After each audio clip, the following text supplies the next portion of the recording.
आओ बच्चों, आज हम कक्षा 12 के फिजिक्स के सेकेंड चैप्टर गॉस प्रमेय पर चर्चा करेंगे। तो गॉस प्रमेय क्या है? गॉस प्रमेय इलेक्ट्रिकल फ्लक्स बताता है, लेकिन उसे बताने के लिए, उसको ज्ञात करने के लिए हमें क्षेत्रफल सदिश माने एरिया वेक्टर और सॉलिड एंगल और वैद्युत फ्लक्स, ये तीन चीज़ें जानना जरूरी है। गॉस प्रमेय तो पूरा चैप्टर है, इसको जानने के लिए गॉस प्रमेय टोटल इलेक्ट्रिक फ्लक्स बताता है और उस इलेक्ट्रिक फ्लक्स को ज्ञात करने में हमें क्षेत्रफल वेक्टर, क्षेत्रफल सदिश माने एरिया वेक्टर और घन कोण सॉलिड एंगल और वैद्युत फ्लक्स, ये तीन चीज़ें जाननी होंगी। तो सबसे पहले हम क्षेत्रफल सदिश जानें, एरिया वेक्टर जानें। बहुत ही सरल है, लेकिन किताबों में जो लिखा रहता है वो भाषा थोड़ी सी कठिन होती है, जटिल होती है, उसके शब्द बहुत चुनिंदा रहते हैं, तो उसमें आप लोग परेशान ना हो। ये व्यवहारिक नॉलेज, व्यवहारिक ज्ञान भी आपका हो सकता है, जिसमें कोई बहुत शब्दों का महत्व नहीं है और कोई परिभाषा ऐसा नहीं कि एग्जाम में आने वाली। जिस तरह से आप इसे बढ़िया अपने शब्दों में किसी भी चीज़ को जहाँ जानने की जरूरत है उसे आप अपने शब्दों में समझेंगे तो ज़्यादा ठीक होगा। जो परिभाषा इम्तहान में लिखनी है, एग्जाम में लिखनी है, उसको आप अक्षरशः सेम टू सेम लिखेंगे, लेकिन जो व्यवहारिक ज्ञान है उसे आप अपने शब्दों में भी समझ सकते हैं। तो किताब की लैंग्वेज में न जाइए, हम जान लेंगे सबसे पहले क्षेत्रफल सदिश एरिया वेक्टर। तो जैसा कि हम जानते हैं कि एरिया जो है, जो क्षेत्रफल है वो अदिश राशि है और यहाँ पर क्षेत्रफल सदिश की बात हो रही है। तो कैसे है? जैसे कि कोई भी एरिया हम पढ़ते आ रहे हैं, देखते आ रहे हैं, तो एक एरिया है, इसके लंबवत इस पर 90 डिग्री का अभिलंबवत बाहर की ओर एक वेक्टर खींचा जाए तो वो क्षेत्रफल वेक्टर होगा। मैंने इस क्षेत्रफल को व्यक्त करने के लिए एक सदिश खींचा जाए तो उसकी डायरेक्शन कहाँ से होगी? क्षेत्रफल तो अदिश राशि है, लेकिन इस पर सदिश कहाँ से आ गया कि उस पृष्ठ क्षेत्रफल के अभिलंबवत बाहर की ओर। जैसे आप ये पृष्ठ है, छोटा सा क्षेत्रफल एरिया है DA और इसके अभिलंबवत बाहर की ओर, ये हमारी पेन की डायरेक्शन, ये होगा क्षेत्रफल सदिश।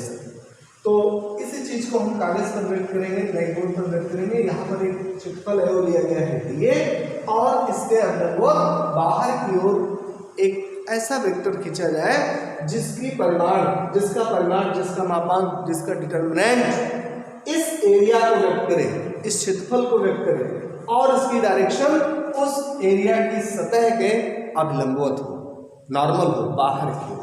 तो एक ऐसा वेक्टर किसी पृष्ठ पर खींचा गया है, एक ऐसा वेक्टर जो किसी पृष्ठ के क्षेत्रफल एरो के अभिलंबवत बाहर की ओर हो। तो किसी क्षेत्रफल को व्यक्त करने वाला वह वेक्टर जिसका मापांक पृष्ठ के क्षेत्रफल के बराबर हो और उसकी दिशा पृष्ठ के अभिलंबवत हो, माने क्षेत्रफल की जो सतह है उसके अभिलंबवत हो। तो किसी पृष्ठ क्षेत्रफल के अभिलंबवत बाहर की ओर खींचा गया वह वेक्टर जो कि दिशा में पृष्ठ के अभिलंबवत रहता है और उसका मापांक पृष्ठ के क्षेत्रफल के बराबर होता है। तो किसी क्षेत्रफल को व्यक्त करने वाला वेक्टर जिसका मापांक क्षेत्रफल को व्यक्त करे, क्षेत्रफल की माप को व्यक्त करे और उसकी दिशा उस पृष्ठ क्षेत्रफल के अभिलंबवत बाहर की ओर हो, वो क्षेत्रफल वेक्टर होता है, एरिया वेक्टर होता है। अब इसे वेक्टर DA से व्यक्त करते हैं। DA एक क्षेत्रफल है, DA छोटा सा क्षेत्रफल है वो है, इसके अभिलंबवत 90 अंश के कोण पर एक वेक्टर खींचा गया है जिसकी दिशा अभिलंबवत बाहर की ओर है और इसका मापांक इस DA के बराबर है, इस एरिया के बराबर है। इस वेक्टर DA क्षेत्रफल वेक्टर की दिशा में इकाई सदिश n कैप से व्यक्त की जाती है। इस डायरेक्शन में, इसकी डायरेक्शन के लिए इकाई सदिश n कैप है, यूनिट वेक्टर। तो इस तरह से किसी पृष्ठ के अभिलंबवत बाहर की ओर खींचा गया वह वेक्टर जो कि क्षेत्रफल के मापांक को व्यक्त करे, जिसका मापांक क्षेत्रफल की माप को व्यक्त करे और उसकी दिशा उस पृष्ठ के अभिलंबवत बाहर की ओर हो, वो क्षेत्रफल वेक्टर होता है। फिर आते हैं हम घन कोण पर, सॉलिड एंगल पर। तो जैसे पहले आप लोग पढ़ चुके थे, आप छोटी क्लास में पढ़ते आ रहे हैं, घन सीधे समतलीय कोण इस तरह से किसी चापखंड द्वारा उसके केंद्र पर कोण थीटा बने तो इस कोण को आप पढ़ रखते हैं कोण बराबर कितना 4/त्रिज्या, ऐसे। इसकी त्रिज्या r है, ये लेंथ इसकी ds है या dl है, इसकी लेंथ, इस आर्क की, इस चाप की लंबाई dl है, यहाँ से यहाँ तक की लंबाई dl है। तो चाप के केंद्र पर बना कोण, ये समतली कोण, ये होता है कोण बराबर 4/त्रिज्या। इसी तरह से एक आर्क ना होकर के, एक चाप ना होकर के किसी गोले का छोटा सा भाग हो, जैसे गेंद का कोई छोटा सा पृष्ठ हो, तो किसी, ये एक गोला है, यहाँ पर देखिए एक गोला है जिसकी सतह पर एक छोटा सा एरिया है ये। तो किसी गोले की सतह के क्षेत्रफल एवं छोटे से क्षेत्रफल द्वारा, पृष्ठ द्वारा इसके केंद्र पर बना कोण घन कोण होता है। इसे हम सॉलिड एंगल कहते हैं, ये घन कोण। जैसा आप जानते हैं जोकर की टोपी या शंख या मूंगफली बेचने वाला कभी कभी कागज को मोड़कर इस तरह की आकृति में मूंगफली भर के रख देता है, तो यहाँ से जो मूंगफली हम इसमें भर देते हैं, पीछे देखेंगे कोण बनेगा, और ये इस तरह से ये सॉलिड एंगल है, त्रिविमीय आकृति है, तो समतली नहीं, ये 3 डायमेंशनल है। इस तरह से जोकर की टोपी होती है, ऐसे इस तरह से टोपियां भी तमाम आती हैं। तो ये जो एंगल बनेगा ये सॉलिड एंगल बनेगा, और ये समतल नहीं है, त्रिभुज जैसा नहीं है, ऐसा नहीं है ना, यहाँ पर राउंड है, ये कैप जैसा है। ये सिर में पहनने के लिए जोकर की टोपी कभी कभी बर्थडे पर भी इस तरह से पहना जाता है। तो ये सरफेस, ये एरिया किसी पॉइंट पर जो एंगल बना रहा है ये बनेगा। किसी पृष्ठ द्वारा वाह्य बिंदु पर बना कोण, यहाँ पर एक लाइन नहीं है और न ही चाप है, किसी पृष्ठ क्षेत्रफल द्वारा उसके बाहर किसी बिंदु पर बना कोण ये घन कोण होता है। ज्यादातर बुक्स में क्या लिखते हैं, गोले की चर्चा लेते हैं क्योंकि इजी होता है।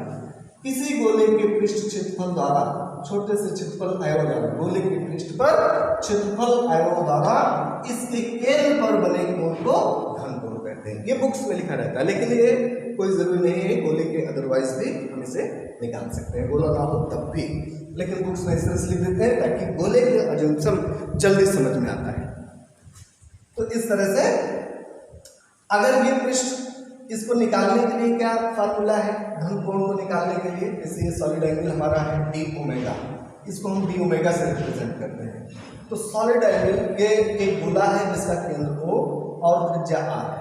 r त्रिज्या के गोले के पृष्ठ पर छोटे से क्षेत्रफल एरो dA द्वारा इसके केंद्र पर बने कोण घन कोण डी ओमेगा को अगर हमें ज्ञात करना है, तो इस तरह से डी ओमेगा इक्वल टू, ये यहाँ फार्मूला है, जैसे यहाँ था चाप/त्रिज्या, तो चाप के बदले ये चाप द्वारा नहीं बन रहा है, क्षेत्रफल एरो द्वारा बन रहा है, तो यहाँ पर dA क्षेत्रफल एरो द्वारा बन रहा है, तो dA अपॉन त्रिज्या ना करके ये त्रिज्या का वर्ग, क्योंकि एरिया जो है स्क्वायर में आता है, इस तरह से ये dA/r²। यहाँ था r चाप/त्रिज्या और चाप के द्वारा बना था, और यहाँ क्षेत्रफल के द्वारा बना है, तो क्षेत्रफल/r²। क्षेत्रफल एवं जिस क्षेत्रफल एवं द्वारा r दूरी पर हमें घन कोण निकालना है, तो घन कोण की माप होती है dA/r²। इसका मात्रक स्टेरेडियन, ये। अब हम जानेंगे कि किसी गोले द्वारा बना संपूर्ण घन कोण कितना होगा।